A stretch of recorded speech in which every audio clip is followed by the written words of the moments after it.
스넬링 양 오늘 오셨네요. 정식 기소인보 절차입니다. 오늘 그녀는 무죄를 주장하며 검찰은 증거 게시 자료를 넘기고 있습니다. 레이크와 스넬링, 전 켄터키 대학교 치어리더는 자신의 아파트에서 혼자 아이를 출산하고 아기가 죽도록 내버려두고 시신을 수건에 싸서 옷장에 숨긴 혐의를 받고 있습니다. 그러한 혐의에 대해 피고인은 수십 년 동안 감옥에 갈 수도 있는 혐의에 대해 방금 무죄를 주장했습니다. 이제 중요한 점은 이겁니다. 검사가 이미 증거 자료를 넘기고 있고 이 사건에서 증거가 무엇인지가 쟁점이 되고 있습니다. 이제 그녀에게 무슨 일이 일어날까요? 그녀가 내세울 수 있는 잠재적인 변호는 무엇일까요? 함께 알아보겠습니다. 로앤크라임과 제공하는 사이드바에 오신 걸 환영합니다. 저는 제시 웨버입니다. 웨이크 앤 스넬링은 오늘 아침 법정이 있었습니다. 이번 재판은 매우 중요했습니다. 그녀가 누구인지 지금 설명해드리겠습니다. 말씀드리지만 이 이야기는 듣기 쉽지 않습니다. 알겠죠? 하지만 그녀는 켄터키 대학교의 전 치어리더로 캠퍼스 밖 집에서 혼자 아이를 출산한 혐의를 받고 있습니다. 그녀는 아기를 죽게 한 혐의를 받고 있으며 아기를 수건에 싸서 쓰레기 봉투에 넣고 마치 진짜 쓰레기처럼 옷장에 숨겼다고 합니다. 그것이 그녀가 직면한 혐의입니다. 유죄가 입증되기 전까지는 무죄이지만 이것이 제기된 혐의입니다. 오늘은 무슨 일이 있었을까요? 그녀는 오늘 법정에 들어서면서 새로운 혐의에 직면했습니다. 이 혐의로 인해 최대 20년 동안 감옥에 갈 수도 있습니다. 그리고 그녀는 특히 두 단어, not guilty라고 말했습니다. 우리는 그 법정 안에 있었습니다. 잠시 후에 여러분을 법정 안으로 안내하겠지만 먼저 이 모든 것이 무엇을 의미하는지 설명해야 합니다. 그녀는 합의를 받아들이지 않았기 때문입니다. 현재로서는 그녀가 이 혐의에 맞서 싸울 의지가 있다는 뜻입니다. 그녀는 켄터키주 검찰 측이 그 기소장의 모든 내용을 합리적인 의심의 여지 없이 입증하도록 강요하고 있습니다. 그렇다면 지금부터 그녀의 다음 재판 날짜까지 어떤 일이 벌어질까요? 매우 중요합니다. 이 사건에서 증거는 무엇이고 잠재적인 증거는 무엇일까요? 그녀는 정말로 12명의 낯선 배심원들, 이 자신의 유무죄를 결정하도록 맡길 의향이 있는 걸까요? 제가 잠깐 뒤로 돌아가야 할 것 같습니다. 이 모든 것이 어떻게 연결되는지 설명해야 해요. 여러분은 이 혐의의 심각성, 그녀가 어떤 상황에 처할 수 있는지, 그리고 그녀가 무엇을 했다고 주장되는지 이해할 필요가 있습니다. 이 이야기는 2025년 8월 27일로 거슬러 갑니다. 사건 타임라인입니다. 그래서 오전 10시 30분쯤, 다시 말씀드리지만 2025년 8월 27일, 렉싱턴 경찰이 파크 애비뉴에 있는 스넬링의 캠퍼스 밖 집으로 출동했습니다. 신고 내용이 뭐였냐고요? 반응 없는 영화였습니다. 피플 매거진에 따르면 전화를 건 건 스넬링의 룸메이트들이었습니다. 그들은 그녀 방에서 피를 발견하고 이상한 소리를 들었다고 합니다. 우리가 이 내용에 대해 더 자세히 다룰 예정이지만 이것은 이 사건의 선서 진술서에 따른 내용입니다. 경찰관들이 도착했을 때 그들은 정말로 소름 끼치는 발견을 했다고 합니다. 검은색 쓰레기 봉투 안에 수건으로 감싸진 남자 아기가 옷장 안에 숨겨져 있었습니다.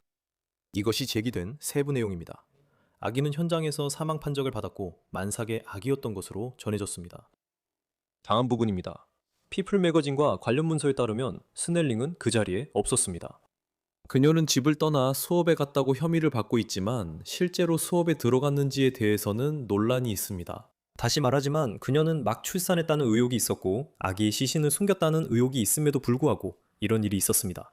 그녀는 결국 맥도날드를 주문하고 학생 클리닉 밖에 앉아있거나 주차한 뒤 집으로 돌아가서 결국 붙잡혀 조사를 받기 위해 연행되었다고 비난받고 있습니다. 이제 서류와 체포 기록서에 따르면 그녀는 미란다 권리를 고지받은 후 그 권리를 포기하기로 결정했습니다. 저는 이 사건 보고서에서 그대로 읽어드리겠습니다. 인용하자면 명시된 범죄자는 미란다 고지를 받고 면담을 받았으며 출산 사실을 인정했습니다. 또한 명시된 용의자는 모든 증거를 치우고 사용한 모든 청소 도구를 검은색 쓰레기 봉투에 넣어 출산 사실을 숨겼다고 인정했습니다. 여기에는 수건에 쌓인 신생아도 포함되어 있었습니다.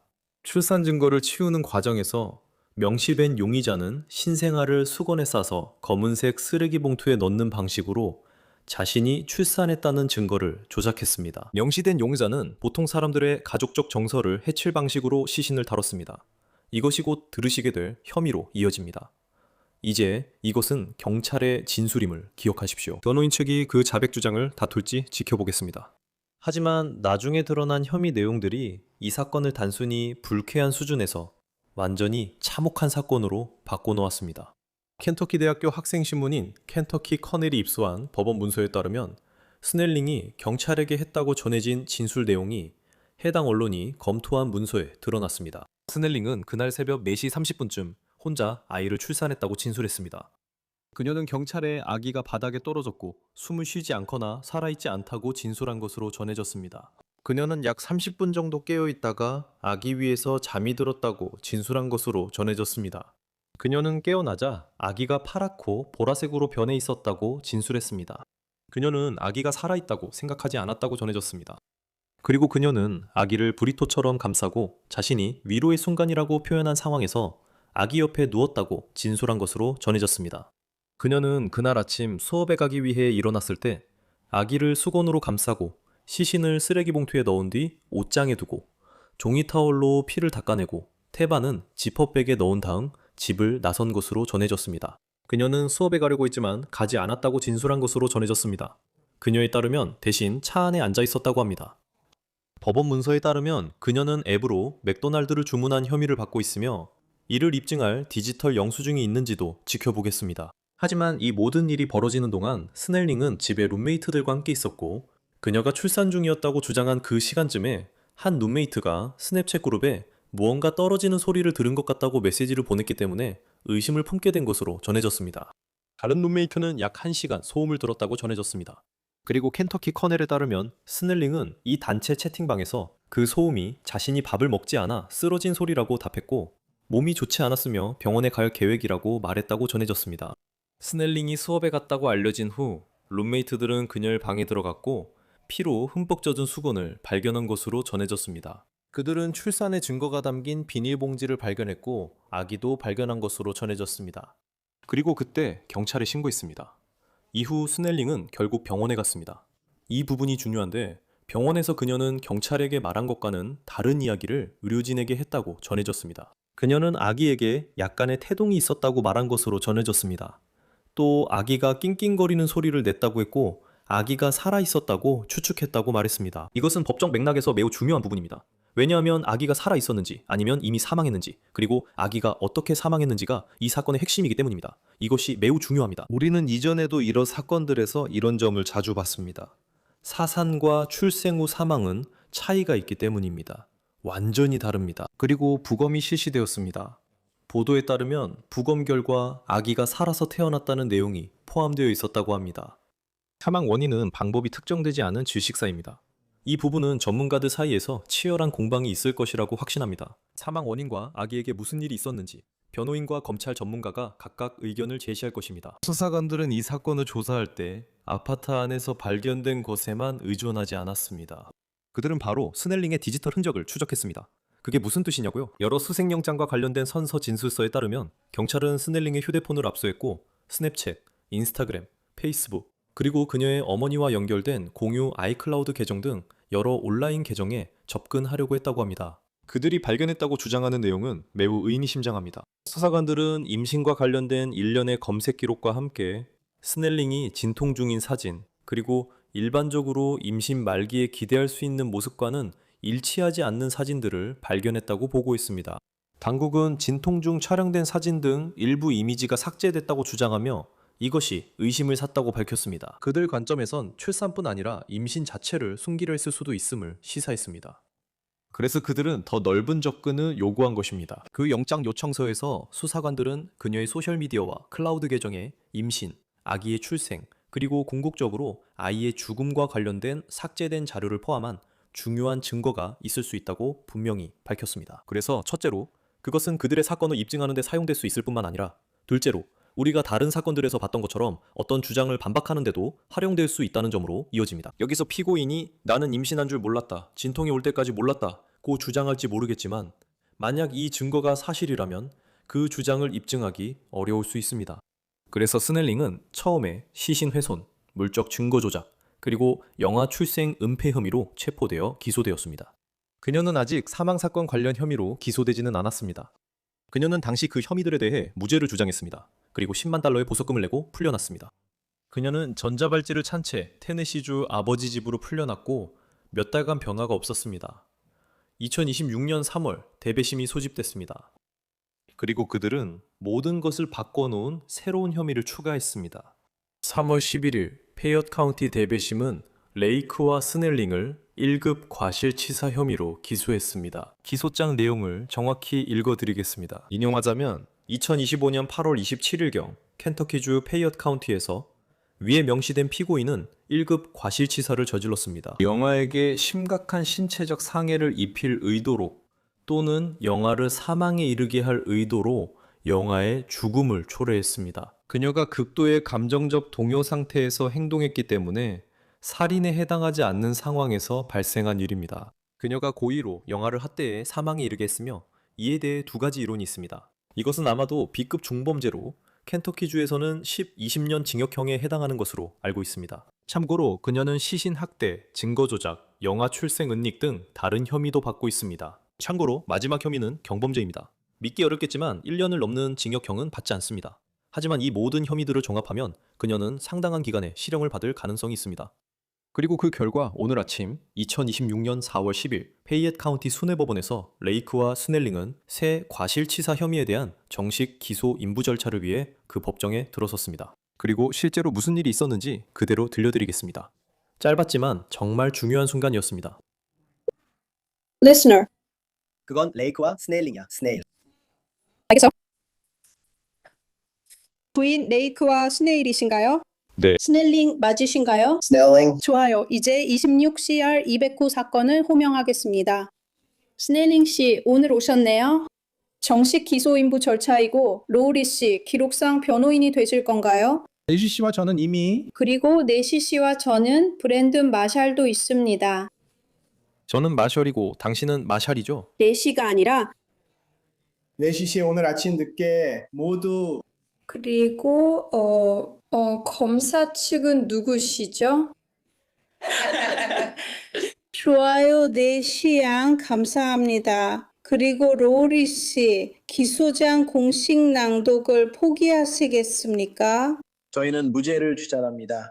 판사님께서 사전 심리 날짜를 요청하셨습니다. 저희는 5월 14일로 합의한 것으로 알고 있습니다. 그날이 사전 심리 날짜이고 그 이후에 진행 상황 확인 기일가 있습니다. 5월 14일입니다. 검찰이 증거 게시 자료를 넘기고 있습니다. 저희도 이미 상호 증거 게시 자료를 넘겼습니다. 네, 그리고 제 다음으로 가능한 기일은 6월 12일이나 6월 26일이 될 것 같습니다. 6월 12일입니다. 알겠습니다. 6월 12일이군요. 스넬링 씨, 현재 보석으로 풀려나 계십니다. 보석 조건을 계속 준수하시기 바랍니다. 추가적인 법 위반은 없어야 합니다. 두 차례 다시 뵙겠습니다. 5월 14일에 사전 심리가 예정되어 있습니다. 그때 당신과 변호사분들이 검찰 측과 만나 이 재판에 대한 해결책이 있는지 논의하게 됩니다. 6월 12일 오전 8시 30분에 다시 오셔서 제 앞에서 진행 상황 확인 기일을 갖습니다. 알겠죠? 검찰 추가 의견 있으신가요? 아니요, 괜찮습니다. 감사합니다. 감사합니다. 방금 무슨 일이 있었는지 설명해 드릴게요. 우선 그녀는 무죄를 주장했습니다. 이것이 그녀가 과실치사 혐의에 대해 공식적으로 답변한 것입니다. 그녀는 판사 앞에서 선서하고 내가 그 아기의 죽음을 초래하지 않았다고 말한 겁니다. 두 번째로 그녀의 변호인들은 기소장 공식 낭독을 포기했습니다. 일반적인 절차로 진행을 빠르게 하기 위한 겁니다. 하지만 실질적인 관점에서 보면 우리도 그녀도 아무도 검사가 그녀가 어떤 혐의를 받고 있는지와 그 끔찍한 내용 일부를 낭독하는 것을 듣지 않아도 된다는 의미이기도 합니다. 세 번째로 이 사건의 다음 단계에서 가장 중요한 부분입니다. 판사는 두 날짜를 정했습니다. 5월 14일 공판 전 회의입니다. 보통 이런 일이 일어납니다. 스넬링의 변호사들과 주 검찰, 즉 검사 측이 만날 겁니다. 그리고 이 사건을 해결할 수 있는지에 대해 논의할 것입니다. 재판 전에 유죄 인정 협상을 통해 해결할 수 있을까요? 또한 증거 개시 과정에서 문제가 발생할 수 있습니다. 이는 검찰이 스넬링 변호인단의 디지털 포렌식, 경찰 보고서, 목격자 진술 등 증거를 전달하는 과정입니다. 중요한 점도 있습니다. 검찰 측은 이미 증거 개시를 시작했습니다. 오늘 법정에서 변호인은 검찰 측이 우리에게 증거를 넘겨주고 있다고 말했습니다. 이미 자료를 넘기기 시작한 겁니다. 그 증거 안에 무엇이 들어있는지는 정확히 알 수 없습니다. 우리는 그 안에 무엇이 있을지 단편적으로만 알 수 있지만 검찰이 무엇을 찾고 있었는지는 알고 있습니다. WKY-TV에 따르면 대배심이 그녀를 기소하기 전에 검찰은 UK 메디컬 센터에 2024년 8월까지 거슬러 올라가는 레이크와 스넬링의 모든 의료 기록을 요구하는 소환장을 발부했습니다. 그러니까 그녀가 출산하기 1년 전부터의 기록입니다. 이건 그녀가 임신 사실을 알고 있었는지, 치료를 받고 있었는지, 무슨 일이 있었는지, 누가 알고 있었는지에 대한 부분과 연결됩니다. 그들은 그녀의 소셜미디어 계정 수색 영장도 요청했습니다. 이유가 뭘까요? 다시 말씀드리지만 경찰은 그 계정들이 현재 또는 삭제된 정보, 즉 스넬링 양의 임신, 만삭 아기의 출산, 그리고 궁극적으로 아기의 사망 가능성과 관련된 정보를 포함하고 있을 수 있다고 말했습니다. 또한 경찰이 스넬링 양이 분만 중에 찍힌 사진 또는 분만 중에 찍힌 것으로 추정되는 사진을 복구했으며 그녀가 이를 삭제하려고 시도했다는 사실도 알고 있습니다. 그래서 지금부터 5월 14일까지 검찰 측은 본인들의 입장을 사실상 공개해야 할 것입니다. 그리고 스넬링의 변호인단은 검찰이 가지고 있는 증거를 정확히 확인하게 될 것이고 그것이 이 사건을 재판까지 끌고 갈지 여부를 결정하게 될 것입니다. 두 번째 날짜는 6월 12일입니다. 그날은 진행 상황을 점검하는 심리입니다. 그때 양측이 다시 판사 앞에 나와서 현재 상황을 보고합니다. 합의할 것인지, 유죄 인정 협상이 진행 중인지, 해결할 수 있는지, 재판 날짜를 정할 것인지, 시간이 더 필요한지, 다른 문제가 있는지 등을 논의하게 됩니다. 지금 상황이 바로 그렇습니다. 하지만 레이크와 스넬링은 무죄를 주장했습니다. 5월 14일이 다가오고 있지만 중요한 점이 있습니다. 이는 스넬링의 전략에 대해 더 알 수 있다는 의미입니다. 무슨 말이냐면요. 2025년 9월 그녀가 체포된 직후에 레이크와 스넬링은 심리를 가졌습니다. 그것은 예비 심리였습니다. 혹시 모르시는 분들을 위해 예비 심리는 검찰이 피고인을 정식 재판에 넘길 만한 상당한 이유를 보여줘야 하는 절차입니다. 검찰 측 사건이 처음으로 실질적 검증을 받는 단계이며 기준과 입증 부담이 낮습니다. 이것은 합리적 의심을 넘는 증거 요구가 아니라 현재 가진 증거를 보여주는 것입니다. 재판에 충분한 증거가 있는지 확인하는 과정이며 대중과 변호인이 검찰의 증거를 처음 볼 기회이기도 합니다. 이제 레이크와 스넬링은 그 심리를 포기했습니다. 그녀가 정확히 뭐라고 말했는지 오디오가 있습니다. 스넬링 씨, 변호사님께서 이 문제를 포기하고 싶다는 당신의 뜻을 전하셨습니다. 오늘 아침 절차를 받을 권리가 있음을 이해하셨고 이번에는 포기하시겠다는 거죠? 그녀는 네 라고 대답했습니다. 그녀는 공개 법정에서 그런 방식으로 검찰 측 증거를 공개 법정에서 듣는 권리를 포기했습니다. 그녀는 그 증거에 이의를 제기할 권리도 포기했습니다. 그녀는 사건을 바로 대배심으로 넘겼습니다. 여기서 변호인은 사실상 관여할 수 없습니다. 네, 대배심이 이 사건에 대해 기소할 상당한 이유가 있는지 판단하지만 대배심으로 가게 됩니다. 그리고 대배심 절차는 비공개로 진행되죠. 맞습니까? 변호인 측은 입장 제시나 증거 이의 제기가 불가능하며 비공개로 대중은 내용을 알 수 없습니다. 그녀가 왜 이렇게 했을까요? 제 생각엔 이 상황을 보는 방법이 몇 가지 있습니다. 첫째, 그녀나 변호인이 증거가 약하다고 생각할 수 있습니다. 그들은 검찰이 증인 진술을 미리 확정짓거나 혹은 재판에서 전략을 바꿀 기회를 주고 싶지 않은 것일 수도 있습니다. 검찰에게 먼저 기회를 주지 않으려는 거죠. 그들은 대배심 기소 내용을 보고 싶어하며 대배심 절차는 보통 일방적입니다. 또 그녀에게 치명적으로 불리한 증거가 있다는 의미로 볼 수도 있습니다. 그리고 그녀의 변호인들은 이 사실이 최대한 오래 공개되지 않길 원하죠. 맞죠? 왜냐하면 만약 그 예비 심리가 열렸다면 일반적으로 그런 세부 사항들이 뉴스에 나오고 보도됐을 테니까요. 끔찍한 증거들이 이미지 관리나 여론의 측면에서 모두 드러났을 것이고 그녀처럼 젊은 여성에게는 문제가 될 수 있죠. 또한 배심원 선정 과정에서도 이 사건에 대해 아무것도 듣지 않은 공정하고 편견 없는 배심원을 찾는데도 잠재적으로 문제가 될 수 있습니다. 예비 심리에 대해 많은 이야기가 나오고 있는데 이게 더 어렵게 만들 수도 있습니다. 그래서 예비 심리를 포기함으로써 스넬링의 팀은 어쩌면 이야기를 주도할 수 있었던 거죠. 그들은 시간을 벌었습니다. 이게 바로 우리가 현재 있는 상황의 맥락입니다. 그녀는 예비 심리를 포기했고 과실치사 혐의로 기소됐습니다. 그리고 오늘 그녀는 무죄를 주장했습니다. 그렇다면 변호사는 이 모든 상황에 대해 어떻게 생각할까요? 제 동료 크리스 스튜어트가 변호사이자 형사 변호사인 에릭 패티스와 이 사건이 변호인 입장에서 어떻게 보이는지 분석하기 위해 이야기를 나눴습니다. 그가 크리스에게 대배심이 살인 대신 과실치사를 선택한 결정에 대해 말했다고 했습니다. 이는 이번 사건에 관한 내용입니다. 저는 대배심의 심의 과정에서 일종의 동정심이 작용해서 1급 과실치사 혐의로 결론이 난 것이 아닌가 하는 생각을 지울 수 없습니다. 알다시피 말씀하신 것처럼 그건 그들에게 제시된 다른 치사나 살인 혐의들보다 더 낮은 혐의입니다. 그래서 저는 이런 모든 일에 인간적인 측면이 그 기소 결정에 어떤 역할을 했을지 궁금합니다.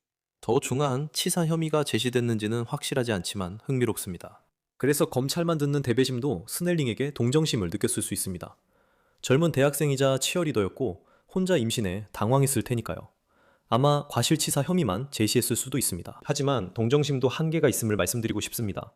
파티스는 변호인 측이 주장할 만한 점들을 설명했는데 이 사건이 사고였고 스넬링이 기절했으며 그녀가 아기 위로 굴러간 점, 죽음이 의도적이지 않고 해칠 의도가 없었다는 점 등입니다. 만약 악의가 개입되어 있었다면, 만약 사전에 숙고한 점이 있었다면 보통 이런 요소들은 1급 살인이나 고의적 살인에 필요한 요소들입니다. 만약 그녀가 이 일을 계획했다면, 만약 오랜 시간 동안 이 일을 고민했다면, 아기가 태어나는 것을 이렇게 처리하겠다고 생각했다면 분명히 그 점이 혐의를 더 무겁게 만들 수 있었을 것입니다. 하지만 여기서는 대부분의 공개된 보도에 따르면 이 일이 매우 빠르게 일어난 것으로 보입니다. 그리고 그녀는 그녀가 내린 결정을 내렸습니다. 그래서 지금 우리가 이 자리에 있는 것입니다. 그녀는 여전히 매우 심각한 혐의로 기소되어 있지만 몇 주 전부터 이 아기를 죽이려고 계획했던 것과는 다릅니다. 그래서 변호 측에서는 사고였거나 당황해서 어린 소녀가 아기가 죽은 뒤 끔찍한 선택을 했지만 치사 책임은 없다고 주장할 수 있겠죠. 하지만 스넬링에게는 문제가 있습니다. 그녀가 911에 전화하지 않았다고 알려졌다는 점입니다. 그녀의 룸메이트들이 전화했죠. 그녀는 바로 병원에 가지 않고 수업에 갔으며 차 안에서 맥도날드를 주문했다고 합니다. 패티스도 이 부분의 변호가 어렵다고 인정했습니다. 확실히 그건 변호 측에 불리한 사실입니다. 냉정해 보일 수도 있고 무정해 보일 수도 있습니다. 그래서 변호 측은 이 부분을 인간적으로 설명해야 한다고 생각합니다. 이건 어린 소녀였습니다. 그녀는 겁에 질렸고 도대체 뭘 질렸지 몰랐습니다. 라고 말하면서요. 그리고 그녀는 잘못된 선택을 했습니다. 하지만 그게 반드시 범죄적인 선택을 한 것과 같은 것은 아닙니다. 대부분의 관할 구역에서 검사들은 보석금을 인상해달라고 요청할 수 있습니다. 마찬가지로 변호인 측도 종종 보석금 인하나 보석 조건 변경을 요청하곤 합니다. 검사들도 새로운 정보나 사건의 새로운 전개, 새로운 증거를 바탕으로 그렇게 할 수 있습니다. 그리고 이처럼 매우 중대한 과실치사 혐의가 추가되면 상황이 달라질 수 있습니다. 보석과 관련해서는 판사를 설득해서 이 사건이 진행되는 동안 그녀를 다시 구금하도록 할 수도 있습니다. 하지만 피고인이 지금까지 조건을 잘 준수해 왔다면 판사는 현 상태를 유지하려는 경향이 더 클 것 같습니다. 그래서 그녀는 여전히 밖에서 이 사건을 다툴 수 있는 혜택을 받을 수도 있습니다. 자, 지금 우리의 상황은 이렇습니다. 레이켄 스넬링은 1급 과실치사 혐의에 대해 공식적으로 무죄를 주장했습니다. 그녀는 여전히 보석으로 테네시주에서 가택연금 상태로 GPS 모니터를 착용한 채 밖에 있을 수 있는 것으로 보입니다. 달라졌다는 어떤 증거도 본 적이 없습니다. 그리고 앞으로 며칠이 매우 중요할 것입니다. 지금부터 5월 14일까지 스넬링과 그녀의 변호인단은 이 사건을 재판까지 가져갈지 아니면 여기서 유죄 인정 협상을 시도할지 결정해야 합니다. 형량이 줄어들 가능성도 있을 수 있습니다. 두고 봐야겠죠. 왜냐하면 이 사건이 재판으로 가서 그녀가 유죄 판결을 받는다면 앞서 말씀드린 대로 과실치사 혐의만으로도 10년에서 20년의 징역형을 받을 수 있기 때문입니다. 그녀가 유죄를 인정하고 시인하며 책임을 받아들이면 아마도요. 저도 잘 모르겠습니다. 지켜봐야 할 것 같습니다. 그러니까 그녀가 어떤 선택을 할지는 아직 모르지만 앞으로 어떻게 되는지 계속 지켜볼 예정입니다. 지금까지 사이드바에서 전해드릴 소식은 여기까지입니다. 함께 해주셔서 정말 감사합니다. 늘 그렇듯 유튜브, 애플 팟캐스트, 스포티파이 등에서 구독해주세요. MBC 피콕에서도 저희를 볼 수 있습니다. 저를 팔로우하고 싶으시다면 X와 인스타그램에서 팔로우해주시고 제 뉴스네이션 쇼 제시 웨버 라이브를 월요일부터 금요일까지 동부 시간 기준 밤 11시에 시청해주세요. 다음에 또 뵙겠습니다, 여러분.